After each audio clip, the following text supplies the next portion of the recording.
Well, welcome everybody to the Jim Acosta Show. As you can see with me, Chris Matthews, TV legend, Chris Matthews. There's the laugh right there. I'm calling this a very special Friday edition of the Jim Acosta Show because it's not every day when you get to talk to a legend. But that is how we are starting today with the one and only Chris Matthews. Chris, it's great to see you. Thank you, Jim. You're leading the way here on Substack. I hope it's not off a cliff. I hope it's somewhere in the right direction. It's in the right direction because more and more viewers are watching it and they're learning how to get to you, and they're getting you. Yeah. Pretty good. Well, and I saw your quote about you're bringing back Hardball. It's going to be on Substack. And you gave this quote, I think it was to the Hollywood Reporter or one of these places. You said, for some 20 some years, I asked tough questions and got a good number of surprising answers. Now I'm about to do it again on Substack, an independent way to ask questions and give you the answers. And Chris, because you spent so many years on the McLaughlin Group, which was syndicated on MSNBC. What do you make of this? I think of it as an independent media revolution that's taking place right now. It's pretty extraordinary. When I watch you, and you're the one I've been watching, and I think the double screen is great. And there's no third party there. There's no commercials. There's no hype of something else. The same old products of, you were afraid of the IRS. Now you can call them.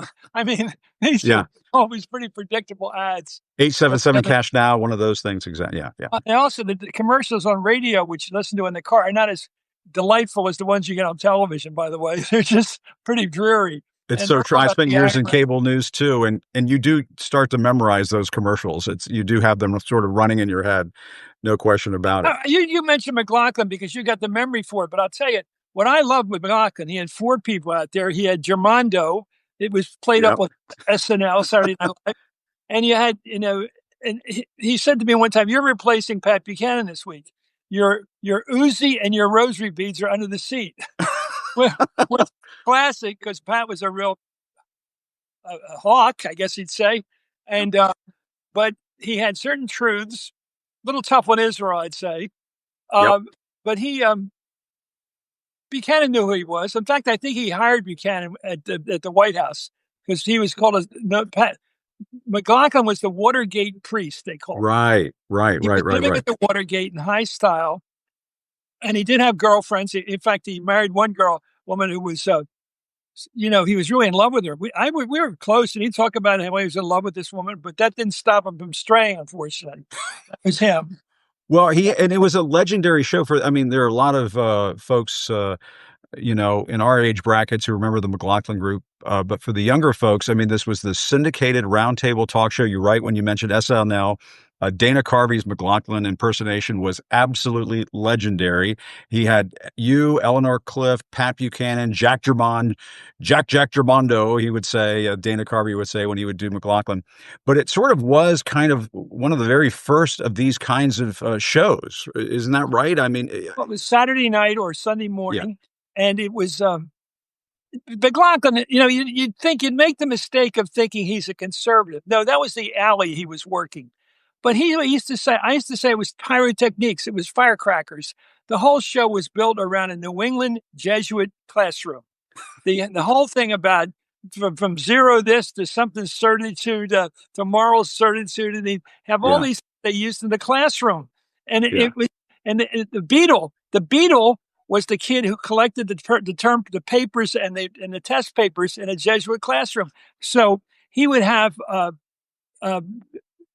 He would say, sit in the Beatles seat, Fred the Beetle Barnes, and it was all the good guys' seat. And Fred Barnes, another one. Story with this kid, he's going up for a final exam, and the Jesuit priest said to him,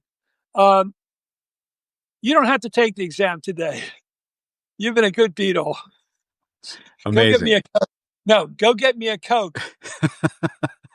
Amazing. But no, it was one of those, and I have to confess, I was just such a political nerd growing up. I grew up in the DC area. So I grew up in Northern Virginia, and I would watch it on Channel 4, the NBC station here in DC. And it was such a staple of so many people's lives in the Washington, D.C. area. And then it became a syndicated program.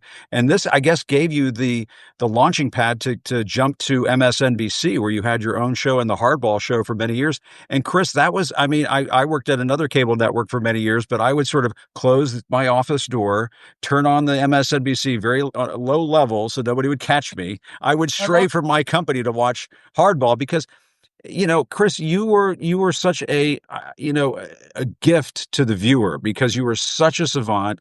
You understood politics so well.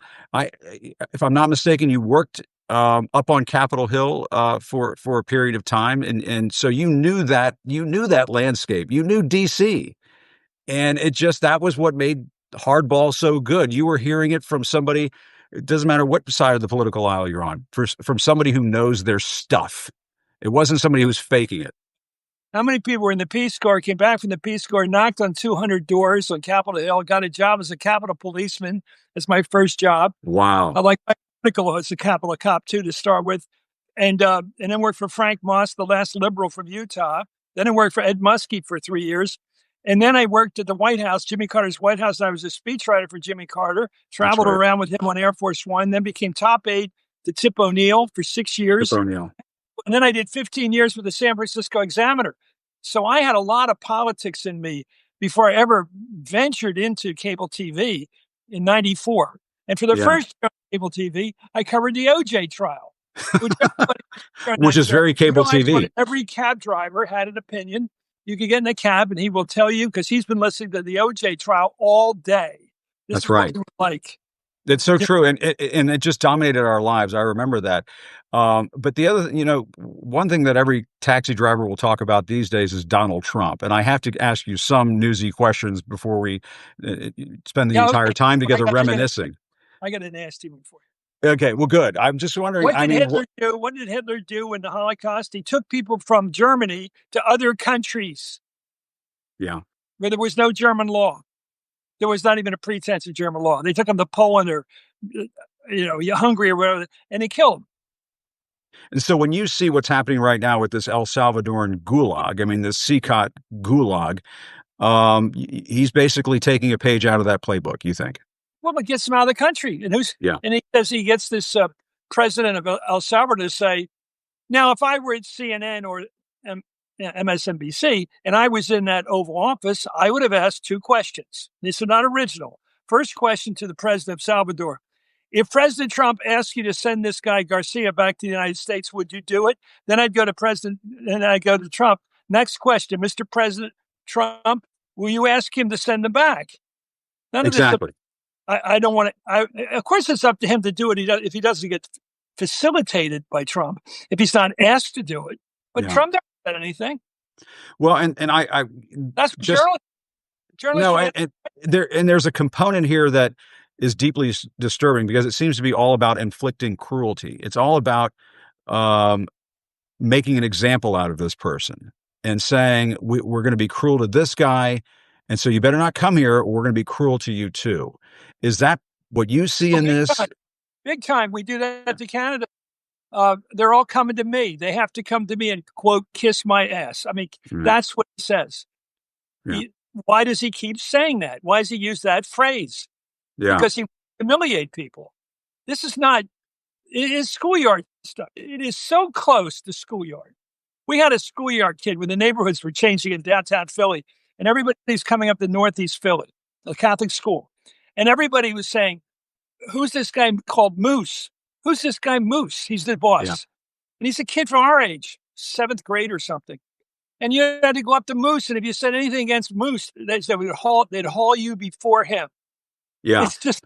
But don't you think that, and maybe Van Hollen did this, maybe Senator Van Hollen of Maryland communicated this message to Bukele. Maybe he didn't. I don't know. Maybe it's somebody that, like a Chris Coons or somebody needs to do it. But don't the Democrats need to say to Bukele, listen, Donald Trump's not going to be president forever. He may think he's going to be president forever, but he's not going to be president forever.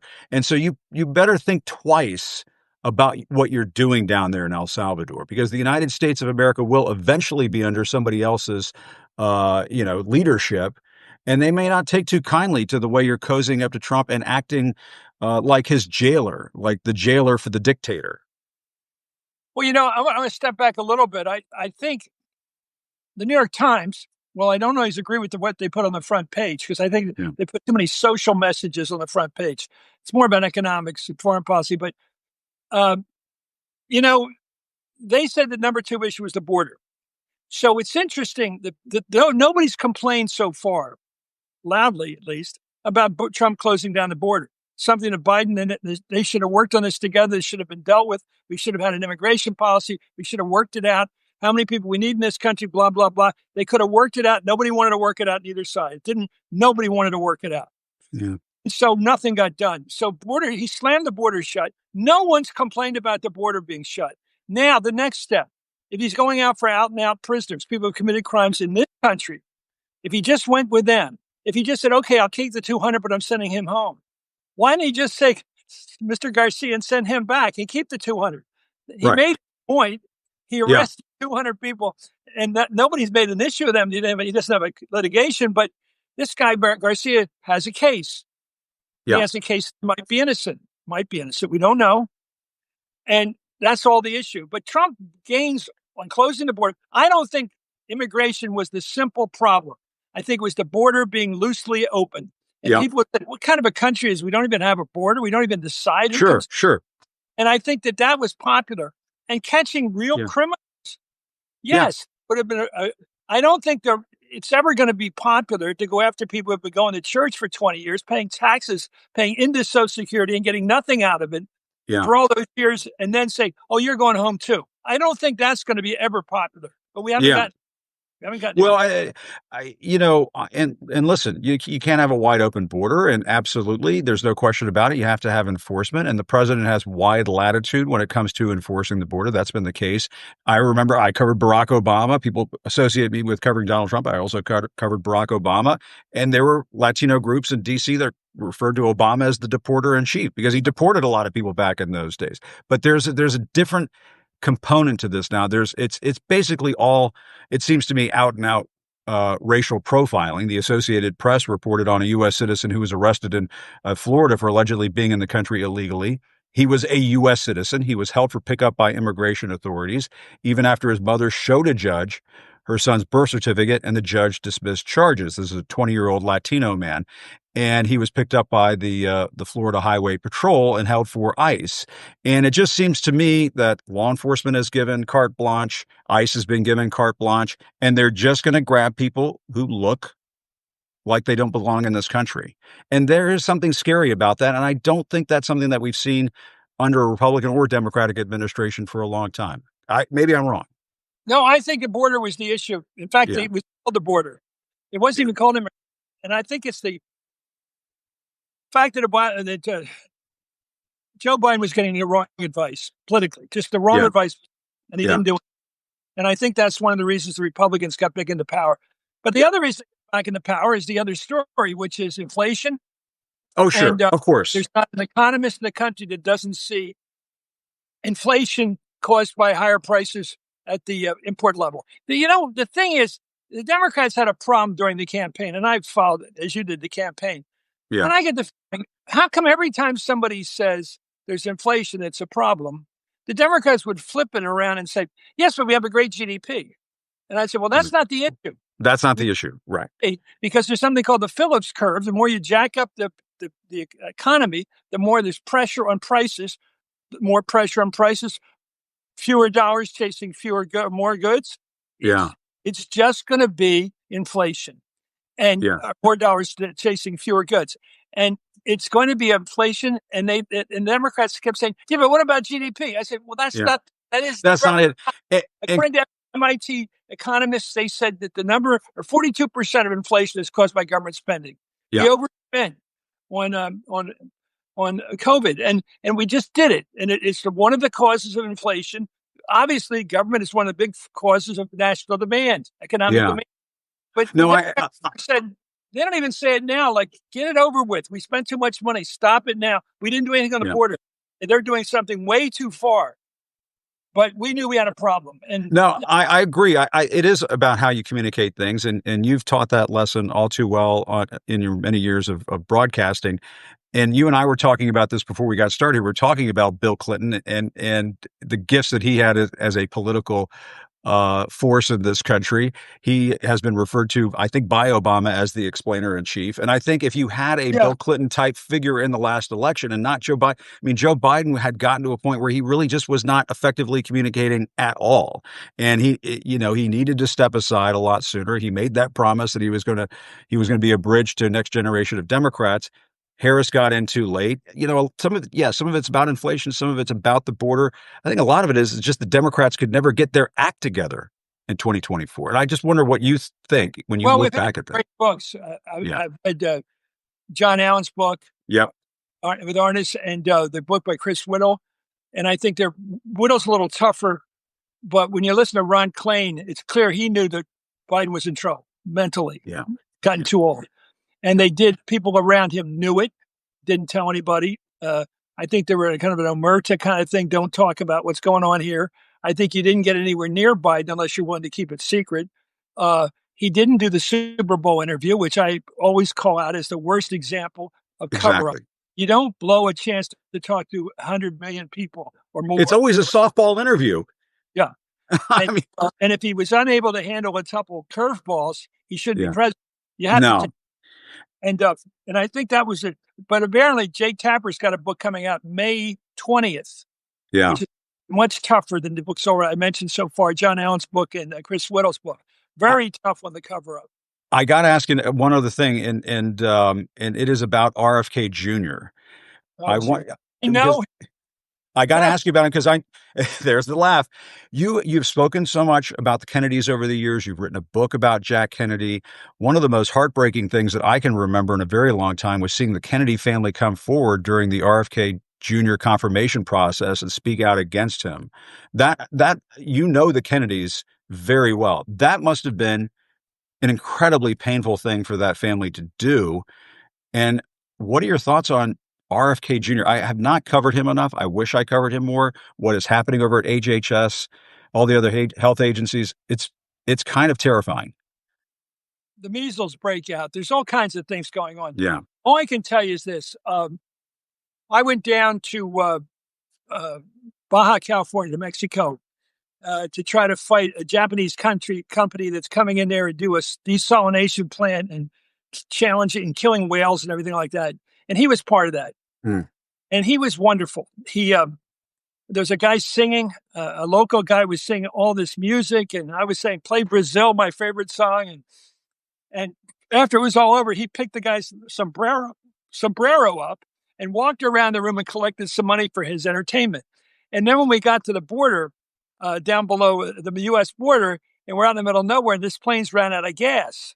And there was, and he was on a plane. I figured I'm not even going to make the lead in this story. This plane goes, and so it's Bobby Kennedy, and he went running off into the distance to find the guy who runs the gas station at the Federal Ollie's headquarters.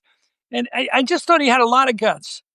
Yeah. And unfortunately, he was also very, very arrogant. I knew that part about him. Like if he didn't agree with you on gay rights, he'd let you know. And everybody's a bigot if they don't agree with it. Stop it with the bigot. People have different views on some things. Yeah. And he was very tough, but he was normal. And I thought he was okay. I don't know when he got off the boat and started talking about this autism thing, which he's still working on. He's going to come up with the real autism by the end of the year. Yeah, you think? Yeah. He's smart about some things. Don't charge your sodas like Coca-Cola or whatever to Sprite or anything else to your food stamps. Don't you? Sure. Yeah, food health and safety is all well and good, but should we really have somebody in charge of that, our entire healthcare system who picks up dead bears and leaves them in Central Park or puts the whale head on the car? I mean, I didn't get into the ludicrous. I just think what was he? This is like Trump when he took that test, man, woman, camera, Well, there's two times in her life that Caroline Kennedy really spoke out. She spoke out in 1908 for Obama on the front page of the New York Times. Remember that piece? I do. And then she did this time rather dramatically. I know when she said something like, "I know my cousin. I know he's a predator. I mean, a predator." She was very about it, and it didn't do any good. It Yeah. didn't stop that caravan. And I was just going to ask you, and I know you got to go, and I don't want to hold you up forever, but do you have hope for this country, Chris? As somebody who worked for Tip O'Neill, who knew the Kennedys, and I just wrote something online for this network, really, for Substack. yeah, I It's my own constitution, and my constitution is pretty similar to most people's. I look back to 1963 with Jack Kennedy going to West Berlin and speaking to the Germans who had changed so dramatically in 18 years from what they were. I mean, under Adenauer, they really did undergo a leadership change of who they are. And he talked about Ich bin ein Berliner. And he said, we have this democracy in common. It was chilling because he's saying we and the West Berliners have this in common. mm, And we're up against the Russians who are trying to depress and repress us. And in those days, you knew that Canada was with you. You knew that Denmark and France and Italy and all those countries were with you. They knew we all were part of the free world, the Western democracies, that Latin America, in many cases, was moving towards that direction in many cases. We knew that we all were for free trade increasingly. The big thing about the Marshall Plan wasn't the aid. It was getting European countries to be trading with each other, getting them trading again, made it work. it tied them all together. Yeah, that it tied them and made it a common market for Europe and made it work. And today, countries like Ireland are part of it. And Yeah. it's It's so extraordinary. I mean, Tom Friedman said Joe Biden united Europe, but he couldn't unite the United States. And so well said. He Yeah, did. it's true. And Europe together, and then Carney up in Carney's going to get reelected on the liberal ticket. This guy's something else. But had a prayer, and he's going to get reelected Carney. And apparently in Australia, the same situation. That's the Trump effect. Imitated Trump's nationalism, and they're doing exactly what he's doing. My country's number one. It's America first. It's Canada first. It's Viet.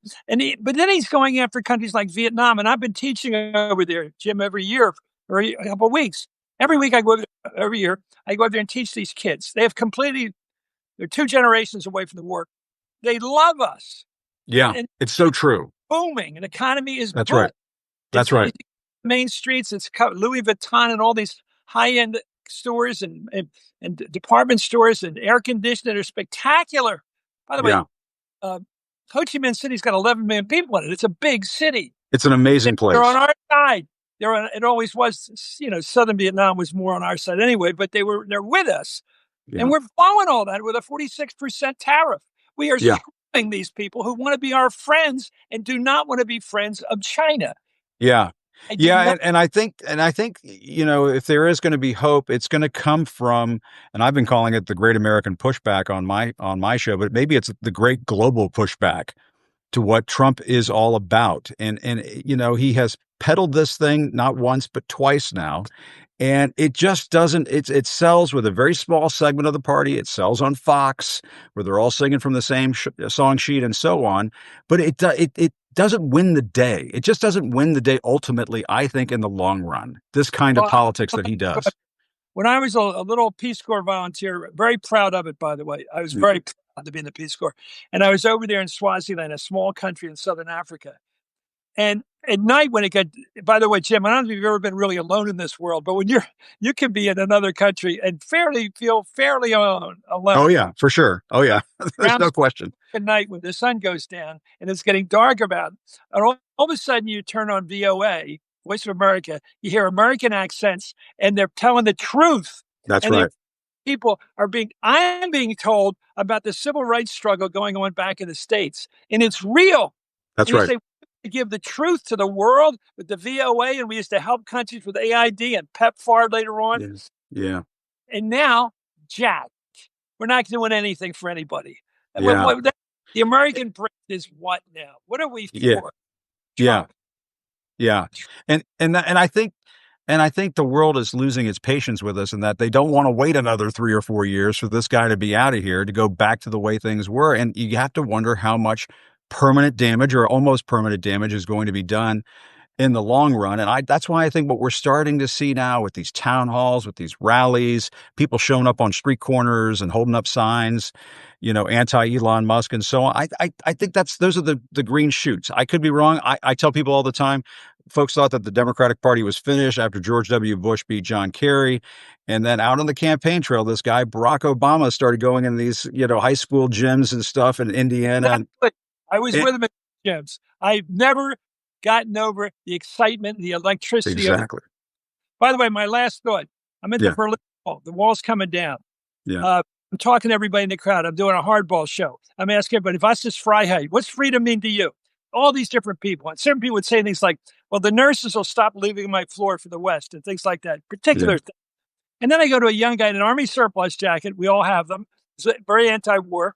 And he's standing there alone. He got a little long hair. And I said, what's freedom mean to you? And he says, talking to you.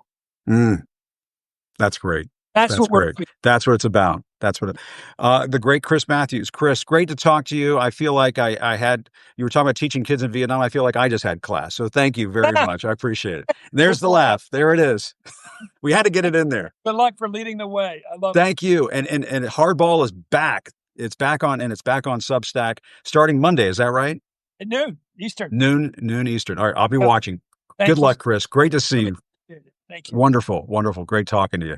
The great Chris Matthews. I said he's a legend. Chris Matthews is a legend, and forgive me for being a little too, fanboyish. But I grew up in the D.C. area. I used to be this nerd who would watch the McLaughlin Group every week.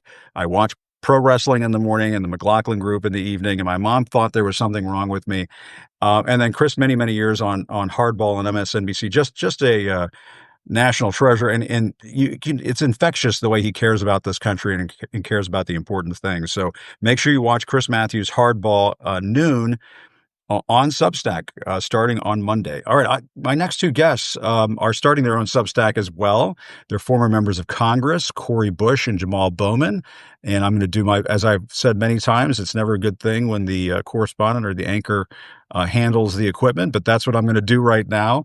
I'm going to try to bring in Cori Bush, and I'm going to try to bring in Jamaal Bowman. It's going to take a few moments here. Stand by. There's Cori Bush. Should be jumping on our screens here soon. And Jamaal Bowman. Let's see if I can get that right. And looking forward to really having a great conversation with both of these. Hey, there's Cori Bush right there. Hi, how are you, Cori? Hello. Nice How are to see you. I'm doing great. Thank you for doing this. We're waiting for Jamaal Bowman to come in, and then you'll be side by side. And this is a real thrill for me, too, to have not one, but two former members of Congress. I can't wait to hear what both of you think about what's taking place right now. It is unreal what's happening in the news right now. And Congresswoman, your thoughts on, what's been taking place. And there's Jamaal Bowman. I think Jamaal Bowman is, hey, there. How are you, Jamaal? Good to see you. See you as well, man. What's up, man? Good to be with you. Good to be with you. Thank you for doing this. It's been too long. I've interviewed both of you in the past individually on my old show, and it's great to have you both here. You're both starting a Substack. I think also, is it already up or next week? And you're calling it the Capital Offense, which I think is a great line. That's hilarious. Yeah, we started it last week, and and we can play on it because it's like the capital offense or is it offense? It kind of just depends on, and then is it capital TOL? Is it capital TAL?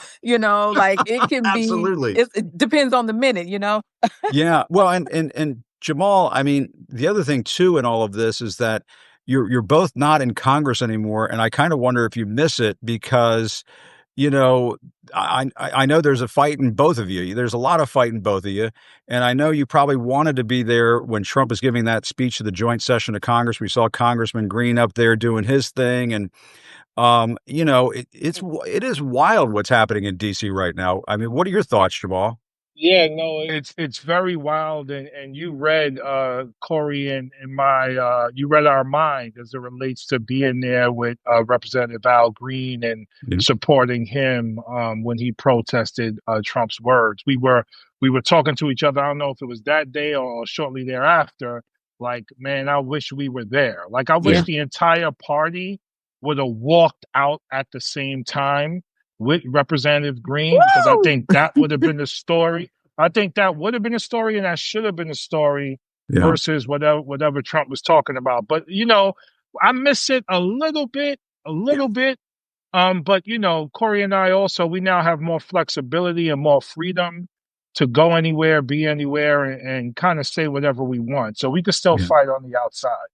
Yeah, and Corey, I mean, what are your thoughts in terms of tactics and how the Democrats should go about this? Because there was a big debate over, you saw the leader, Hakeem Jeffries, who is very well regarded inside the Democratic Party. People like him and know he's worked really hard to get to the position that he's in right now. But it's almost like you can't.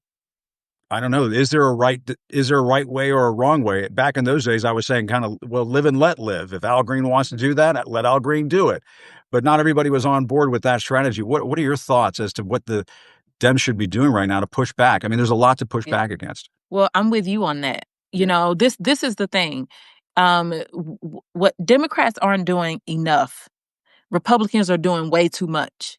And so at the end of the day, the people are being crushed. And so all of the, well, we shouldn't do this. Like even Yeah, while we were there, when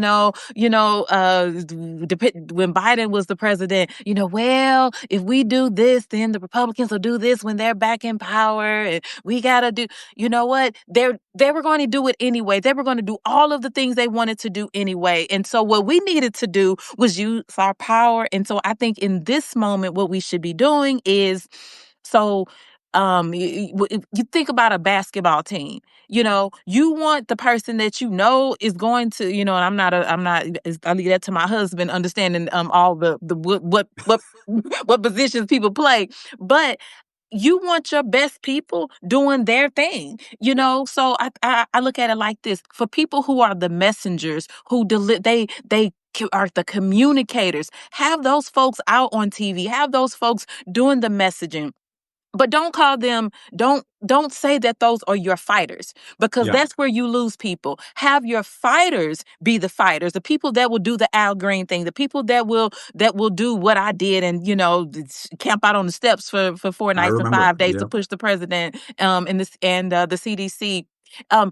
Like that is what we utilize people for what they have, and we're missing that right now because we want to make messengers the fighters, and then so when we look crazy when we go, I'll say this: people blew my phone up, Jim, when a few times when members of Congress were outside of like different federal agencies, and it was like, no, you can't come in, and they were like, oh, yeah. well, that's not right that we can't come in. The thing is, where I'm from, you tell me I can't come.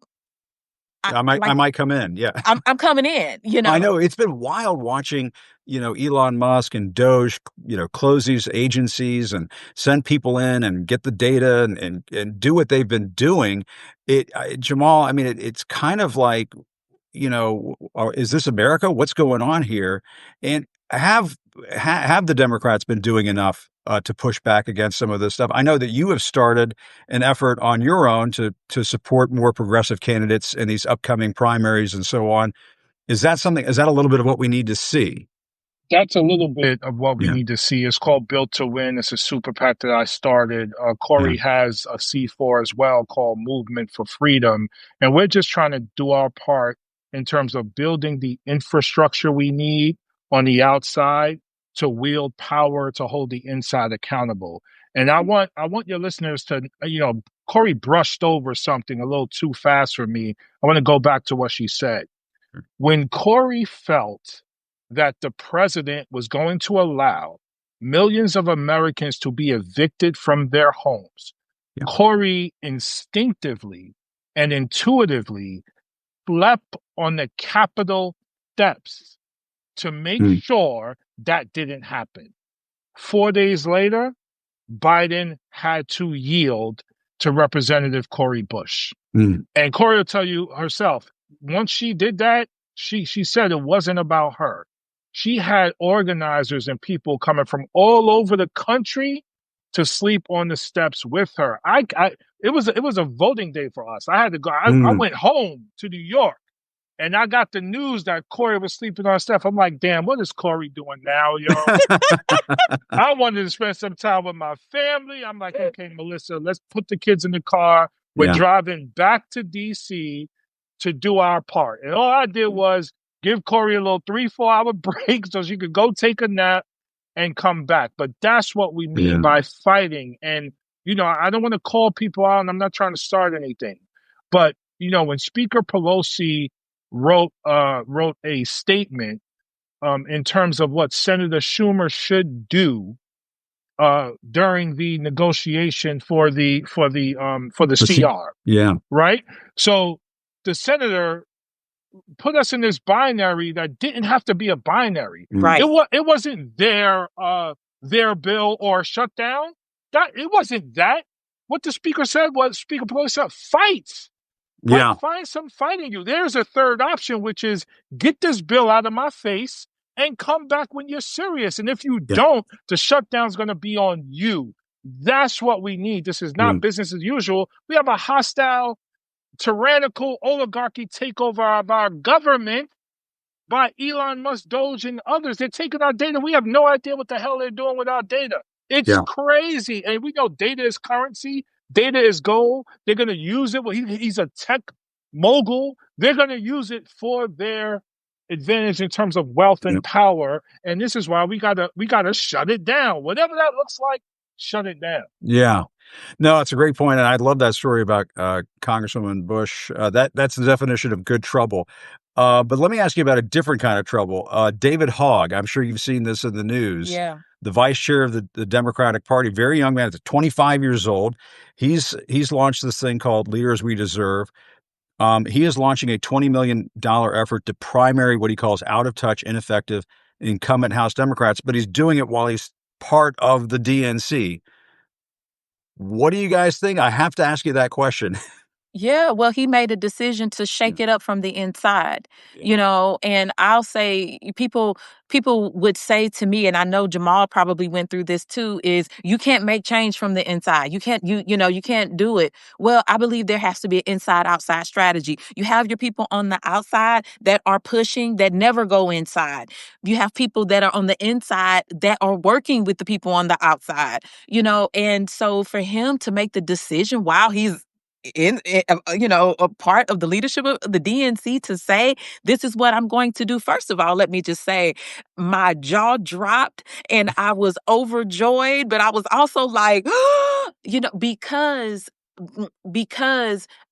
had I done that, had anybody from Squad done that, like we would be, there would be never ending stories and we would be raked over the coals for the next, the next decade. But, and I say I was overjoyed because there was someone else saying what we have been saying for a while and other groups have been saying for a while. And let's be clear, I'm not coming against my former colleagues. There are some really great people in the U.S. Congress right now, but there are also some people that are bought and sold that only do just enough. There are some people that only do what the donors or the lobbyists say, and there are some people who just don't have the spark anymore for this fight. You were great for these other fights, but the thing is, we need to, you got to pay attention to the times. We need people for this fight, for this moment, to do this thing against this regime. And if that's not you, it's okay to be like, hey, let me move on to my next thing. We have to understand that Congress is still a job. So when your time is up, move on. So for David Hogg feeling like he's saying ineffective. So if you are ineffective in your position, and people know that they're ineffective, let's be clear. People know. If you're ineffective, then just say, you know what, I'm gonna let's move on. I'm not mad at him. And we need an injection of young talent. Yeah, but I'll say this: young, my issue with the young piece is I'll say we need people that are doing great work. Passionate. I can't just say, because what is young? Because sometimes, That's true. but because the thing is, we also do need people who have lived some type of lived experience That's to true. be able to speak to these issues. So we have people who have less lived experience because of their age. Some folks, now some young folks have been through a lot, but we need people who are a little more seasoned. We need people who are a little less seasoned. We need all of it to come in now. So I applaud him, but don't forget about the, us 40-year-olds and, I was saying 50-year-olds. young because you're so young, Cori. That's why I was saying. Especially for Congress. Cori and I are super young, and that's part of the problem, right? But I mean, David Hogg, I mean, let's remember, his background, right? He survived the Parkland mass shooting, right? Yeah. And so that is his core. That is his foundation. That is where his values come from. So to Cori's point, he's young, but he went through something that thrusted him into, I got to be a part of a movement. I got to do what I can. I got to raise the level That's of my a good point. voice, et cetera, et cetera. And gun violence, just to underscore an issue, continues to be an issue in our country. Whether mass shootings are quote unquote down, and God forbid they never go back up, but the day-to-day gun violence that happens in urban communities on a consistent basis. We need people who with real lived experiences. Yes. Cori's a nurse and an organizer. Jamaal Bowman, teacher, principal, organizer. David Hogg survived the mass shooting. People who have been victims of the policy violence that has come from Washington and locally all our lives. Those are the people that need to begin to run for office. So I support what David is doing. Yeah, and you bring up gun violence. We just had another mass shooting at Florida State. I mean, it's just out of control in this. 2 dead, and it's just it's another one of those moments where you have to wonder what is it going to take to change course on that subject. When the question goes to Trump, he says, "Well, it's not the gun that causes this; it's the person," and it's the same lines that you hear over and over again. I have to ask you both about this, and this has been something that I've been very concerned about is the situation with using this prison down in El Salvador to scoop up migrants off the streets. And I mean, Jamaal, coming from New York, I mean, that's a huge segment of the community there. And it looks like what they're just engaging in racial profiling. They're just grabbing people who look Latino, who look like they don't speak English, and they're scooping them up. Yeah, I mean, it's sickening.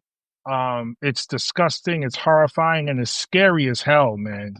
Like it's scary as hell. They're snatching people off the street, detaining them, disappearing them, and they sent an innocent person to this prison in El Salvador. And then you bring the president of El Salvador to the White House to say, we're going to start sending American citizens there. You need to build more jails. We are literally watching dictators come together with a far-right, oppressive, fear-based, terrorist-style agenda to suppress the American people and suppress the American way of life and what our democracy is supposed to be. So it is scary as hell. Mass incarceration has always been a problem. The issue of mass incarceration for certain communities. And now to see this happening, man, and just thumbing their noses at the idea of due process. I mean, that's the other thing too. Yes. Well, he said, before he won, he said he wanted to be a dictator for a day. Now he's just a full blown dictator, and we need to. So I read David Brooks' piece today in the New York Times, and it was very interesting that he's calling for a civic revolution. It's very interesting that he is, but that's good. But his point about the people coming together and resisting, not just the people, but law firms, universities, private sector, the public sector, that's what we're going to need to do in order to stop what's happening on the outside while the people on the inside do what they're supposed to do. Yeah. Well, I appreciate both of you coming on. I'm looking forward to the new Substack show, the Capitol Offense. Maybe is it a play on words a little bit, Jamaal, on something that might have occurred at one point? Is that? Oh, Ooh, Jim. That's a good one, Jim. That's a good one. Capital Yes, it misdemeanor, you is. might call that, I guess. Yeah, capital misdemeanor. That's right. Listen, Corey and I are both hip hop fans, so we love Yeah. hip hop. We love poetry. So definitely a play on words. It's a quintuplet, quintuple, and entendre. Very good. Very good. Well, it's great to see both of you. I'm glad you can have a good laugh about that. But Jamaal and Cori, best of luck to both of you. Hope we can do this again. I would love to do it. It's been a lot of fun. Yeah, absolutely. Thank you, Jim. All right. Okay. Take care. Bye, Peace to you. everyone. Have a great weekend. That was hilarious. Thank you both so much. Thank you, Cori, so much. That was a lot of fun, and I couldn't resist. I hope nobody minded me. Hope Jamaal didn't mind me doing that at the end there. Let me bring in Michael Fanone, because Fanone and I were on the phone earlier today, and you guys might remember a while back, I kind of brought up this idea of having F it Friday, and I'll just say it, fuck it Friday. And I know there's some people who are like, you shouldn't do that. I'm a traditional viewer of television and you shouldn't say that word and so on. But you know what? I got Fanone, so fuck it. It's Friday. Here's Fanone. Hey, Mike. Come on, buddy. How you doing? I'm doing good. It's been a great show. Talked to some really interesting people. Chris Matthews. I know you kind of grew up in the DC area, right? So you remember Chris Matthews. I do. Was that the Yeah. McLaughlin group and Hardball? Yep, remember Yeah. all that? Yeah, they would sit around this table and yell at each other and all that, and they would make fun of it on SNL. So how are you? I wish we had you at the town hall. I know you were spending some quality time with your family. But one of the things that I want to end the week talking about, you sent me a piece that you wrote earlier today. Did you put it on Substack? It was sort of an open letter to law enforcement.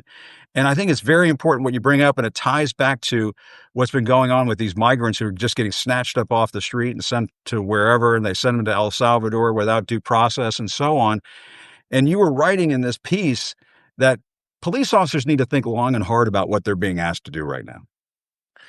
Yeah, absolutely. I mean, listen, this is kind of my lane. I spent 2 decades with the Metropolitan Police Department in Washington, D.C., and I could tell you that during those 20 years, never once did I think about my obligation and oath to the Constitution. And I certainly never thought about things like morality in law enforcement. It wasn't until after January 6th that I started to have those kind of reflections. And when I left the police department, and then now living in or under a authoritarian regime like the Trump administration or the Trump administration. Now I see how, certain events, certain things that I learned about uh, during my career, are playing out in real time. And so I wanted to address my former colleagues in law enforcement. And I drew on 2 specific moments that I remember vividly, in which one was a lecture series at the Holocaust Museum that we attended as part of our in-service training, and the other was a lecture series at the Museum of African American History, both in Washington D.C. The first one, we talked about how German police officers were co-opted into enforcing policies and laws of the Nazi Party, and how they were involved in arresting Jews, transporting Jews to these concentration camps, and also seizing their property and redistributing it to the state. When we went to the African American Museum, we learned about how American law enforcement officers in our not so distant past were involved in capturing runaway slaves, returning them into servitude, how law enforcement officers were responsible for enforcing Jim Crow laws, which actually had criminal penalties. And so these are real events that really happened, involving law enforcement doing things that were incredibly immoral, and also illegal. And yet it was it was kind of the law of the land at the time. I mean, listen, going through these trainings, I thought that it was offensive to me that we would have to learn these types of things, because I never thought in a million years that I would be put in a position in which, I would have to make these types of choices. But here we are. Yeah. We're seeing American law enforcement co-opted by the Trump administration into doing things that are incredibly immoral and oftentimes illegal. And they're going to have to make a decision. They're And going to have to make a decision as to whether or not they are going to stand with the Constitution, and knowing full well that, and I'm here to tell you, you may lose your job, and you might be susceptible to criminal prosecution. yeah, no, there's And no that's question. just the reality of. But I made a choice when I left the Metropolitan Police Department. I knew that I couldn't advocate for the truth and be a DC police officer at the same time. Unfortunately, my agency was just not going to support my advocacy. And so I quit. Yeah. And I think there are police officers out there that are just going to have to make that decision. Can you look your children in the eye and be a part of this? Because I certainly could not. And then also, as a community, just like we have rallied around a lot of the other groups that have been persecuted by this administration, we're going to have to rally around law enforcement officers, government officials, people that make the right choices, and then may suffer adverse consequences under this administration. Yeah. And Mike, I mean, one of the things that we've heard Trump say is he wants to sort of, take the leash off of law enforcement, let cops be cops, let cops do what they want. If they need to rough up people that they arrest, let them do that sort. And to me, it's an attack on the integrity of law enforcement to speak about police officers in that fashion. Because I've known lots of cops over the years, and they don't walk around just wanting to go violate people's constitutional rights. There are people who get carried away, and there are certainly some bad apples. But the way Trump talks about cops, the way he talks about how he wants cops to operate, it's just so sick. It's like he thinks of them as a bunch of junkyard dogs that he's just going to unleash on people. And I think he thinks of cops as like his new, now that he's kind of done with the Proud Boys and the Oath Keepers, he doesn't need them anymore. He actually has legitimate law enforcement agencies that he can use to do just that, to be his thugs, to be the ones that go out there and put fear and intimidate their own, fellow citizens. Yeah. And in the case of these migrants, basically engage in racial profiling. He's basically saying, if you do it, you're not going to get in trouble for that. I mean, look what this recent guy talked about it with Chris Matthews a little bit. A U.S. citizen was arrested in Florida for allegedly being in the country illegally. A U.S. citizen. His name is Juan Carlos Lopez Gomez, 20 years old, was in a car that was stopped just past the Georgia border by the Florida Highway Patrol. And he had to wait and wait and wait for his relatives to bring over documents to prove that he was in the country legally, that he was a citizen of this country. And, it just seems to me that when you unleash this kind of behavior, you can end up with a lot of bad consequences. Yeah, no, I mean, listen, my feed has been filled with stories, people sending me stories of just like that. Yeah. People's experiences all across the country, U.S. citizen, stopped, detained, questioned about their, whether or not they're an actual citizen. And then also, what's just as disturbing is, attorneys that represent people that are trying to immigrate to this country legally also being stopped and detained by Customs and Border Patrol, and then asking, or demanding that they look through their phone, and, look at the content of their phone. We're living in a very disturbing time. Yeah. And I know you have some thoughts about this guy, Ed Martin, that Trump wants to be the U.S. attorney in Washington, D.C. This is somebody who is, a January 6th truther. He has been caught on video praising white nationalists and all kinds of things. Give us some of your thoughts on that, because I think it's highly disturbing. Yeah, no, I mean, this is a person who, like, we could split hairs all day long about, this, that, and the other. But to me, if you sympathize with and call a neo-Nazi somebody who has true leadership qualities that would be useful in this country, then you yourself are, in fact, a Nazi. And so I believe that Ed Martin is a Nazi. He is certainly somebody who Now he may say he's not. We should just yeah, be very. He may say yeah, and I think he has said, "Well, I didn't mean to do this, and I didn't do that," and he's going to but say he's all that also stuff.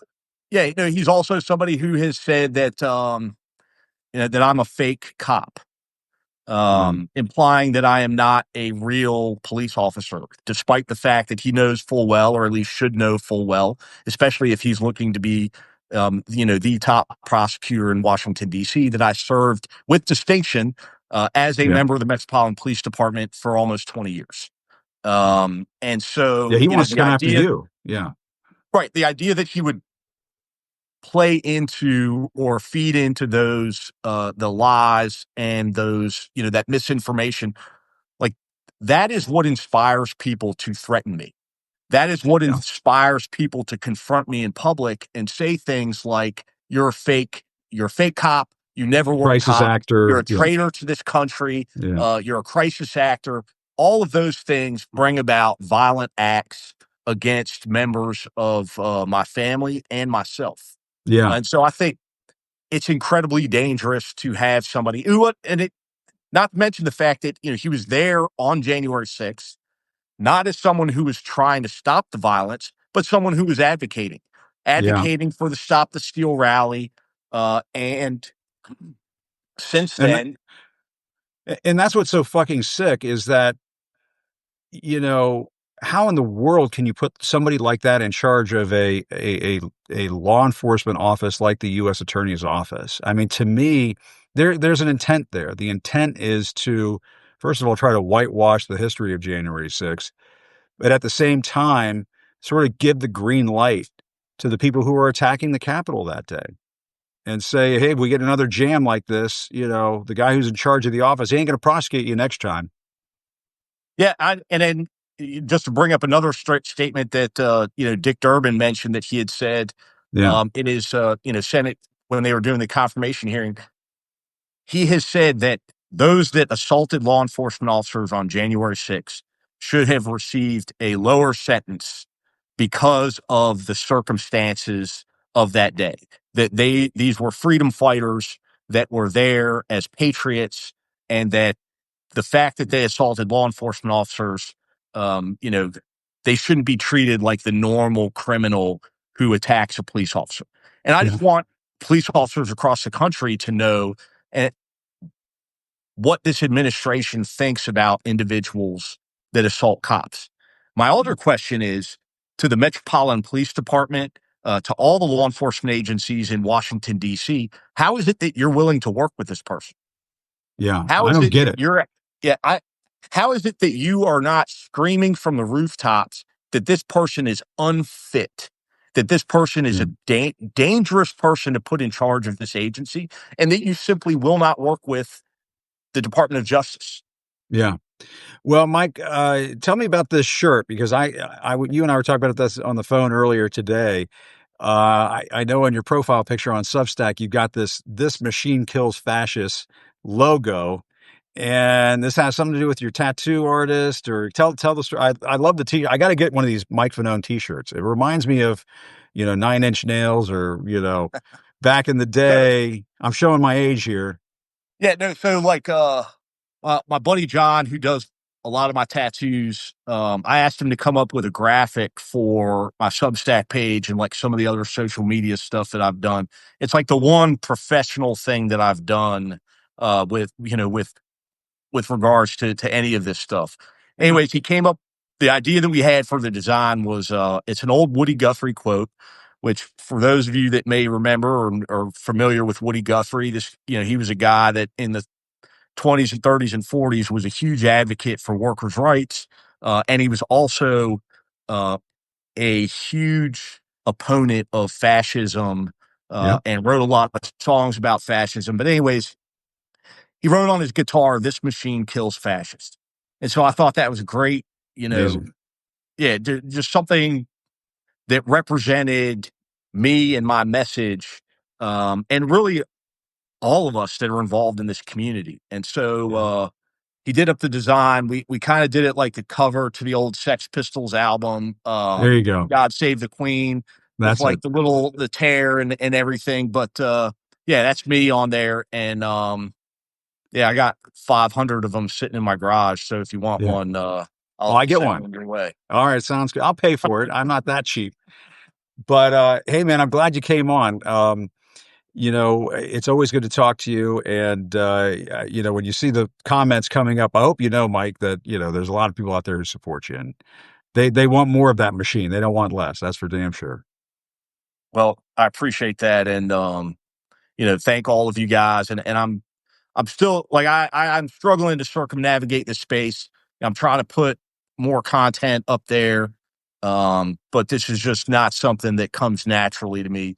So if you Yeah, guys get an opportunity, read the piece. It's an open letter to American law enforcement officers.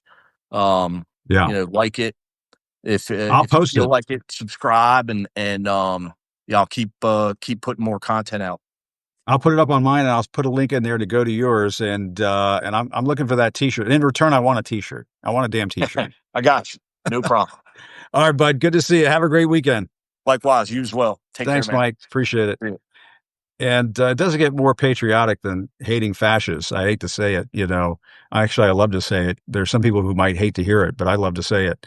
Mike Fanone is a machine that kills fascists, and I believe he's speaking metaphorically speaking, but I love the spirit behind it. And just want to say to everybody who's been watching all week long, it's been a hell of a week, hasn't it? My goodness. On Monday, we were preparing for a town hall in New York City. I'm here in DC, and we got all that stuff up there, and we threw it together. We put it out there on a feed, and people watched it, and it was terrific. I had, Michael Cohen and Don Lemon and Harry Dunn, another wonderful police officer, Olivia Troy, Tara Setmeyer. It was, and Matt Friend. It was a great night. So once again, just want to thank everybody for being a part of that. If you were watching in person or online, obviously the wonderful people at Substack who helped me put on that incredible event, the Midas Touch guys who carried it on their feed. It was a hell of a night, great week, and lots of great guests this week. I hope you've enjoyed the conversations. I had a great conversation today with the one and only Chris Matthews. I mean, again, not to geek out too much, but that was a hell of a lot of fun. And of course, my thanks to Cori Bush and Jamaal Bowman as well. I had to tease him a little bit there. About the fire alarm thing. We are kind of facing a 5-alarm fire at this moment for our country. But you are seeing people answer the call. You're seeing people like Mike Fanone, people like Harry Dunn answer the call. And if there's a challenge I could issue this weekend, because it was a question that was raised at the town hall the other night, what can I do? And this goes back maybe a little bit to my conversation with Chris Matthews, who likes to talk about the Kennedys so much over the years. Ask not what your country can do for you, but what you can do for your country. This is one of those moments, folks. Ask what you can do for your country. And Fanone is doing that. Harry Dunn is doing that. A lot of the friends that I bring on this program are doing that. And that is my challenge to you, to think this weekend what you can do for your country, to answer the call to this 5-alarm fire. Maybe somebody was saying earlier, 50-alarm fire. That's just going off the charts right now. It's something we all have to think about what we can each do individually to help this country get to the other side of this, because we're coming up on 100 days. It's been 100 days of hell in this country, pure hell. But as I said the other night at the town hall, I see a light in the darkness. I don't just see darkness, folks. I see lights in the darkness, and it's you and me. It's all of us working together. Thanks again for watching this week. Duke's been coming up to me in the last several minutes. He needs some attention now, so I better get going. Hope you enjoy your Friday evening. Hope you enjoy your weekend. Still reporting from Washington, I'm Jim Acosta. Have a good night, guys. Take care.